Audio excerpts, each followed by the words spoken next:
Hey everybody, been back working on the truck again today. You can see we got this cab flipped back over last night and had my wife come help me flip it over.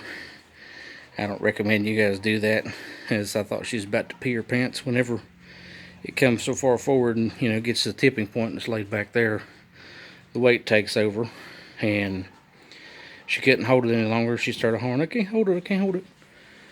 And I pretty much got to the point where I had to let go of it too, and it slammed the frame.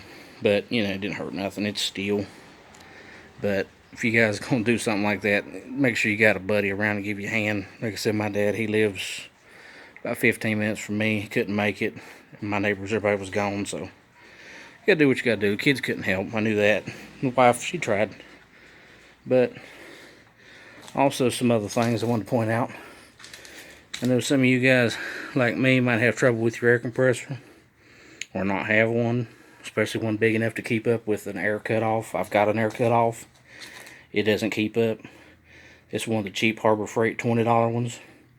I've used it to cut all this stuff off. It's worked good. I recommend anybody, don't be afraid, try to get one. Go for it. It works. I've had one of their cheap grinders before and worked a little bit and killed out, so we're still waiting to see if this is going to do the same. But speaking of Harbor Freight, these little spot weld deals, I have got two of these, and I can't for the life of me switch them around to use the other end on it. This one was going good till it started breaking some teeth off today. I know you're supposed to put them in a vise. I don't have a vise, so I tried to do what I could, and I never can get them off, so I just had to buy another one. Also, you see the two holes here for access to your rear cab mounts. These cage nuts just spun on me, and I took a big hole saw and drilled these. Don't take a big hole saw to them. You can see the brace in the front and back that I kind of cut into. They're not bad, but some.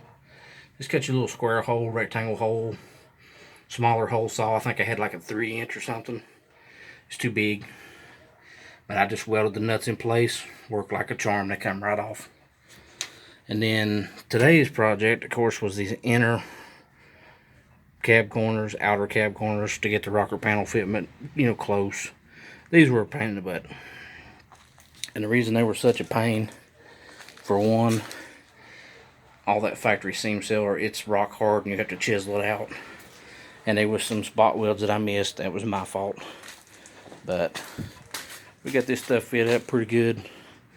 I had the rocker panel and everything fit before, but couldn't tell how far in or out the bottom needed to be. So I thought if I cut the inner cab corners out, since they were so rotted out and there wasn't nothing to go by, put the new one in, at least get it close to where it needs to be. I could check it and check the cab corners. Another thing, when you're doing stuff like this, don't be like me and get excited and chop the bottom of your doors off, because now you got nothing to judge your rocker panels by.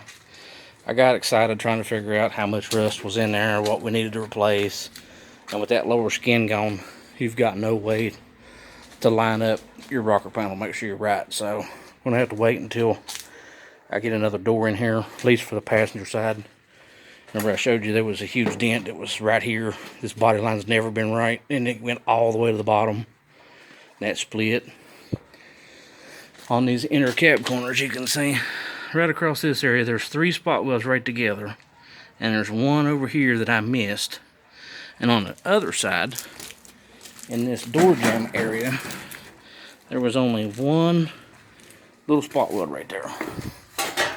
And on this one, there's 2 of them there for sure, and I think there's a 3rd one there in that rust that you really can't tell. So just something to be watching for. And like I said, this stuff here, you can see that goop, it's just rock hard. You got to chisel it out of the way.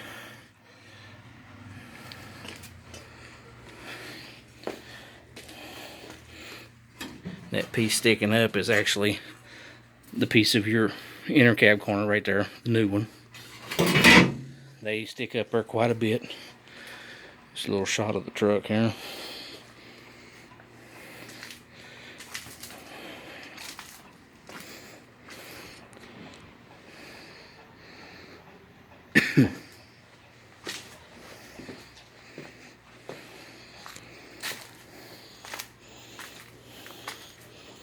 A little better shot of those holes I was talking about.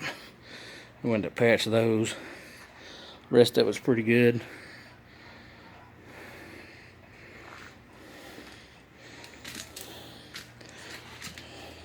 Not sure if we're going to get too much done here in the next couple weeks, and we'll have to wait and get a door in so I can make sure this rocker panel is right, so that I could start welding some stuff in and get everything finished up.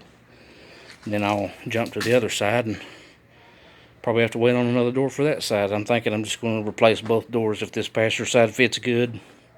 One of those Taiwan aftermarkets, and then I'll buy one for the other side. If not, then I'll patch up the drivers and do what we can. I'm just trying to avoid all this welding and patching, especially on a large flat piece like that. I'm not a welder. I'm okay with spot welds, butt welds not so much.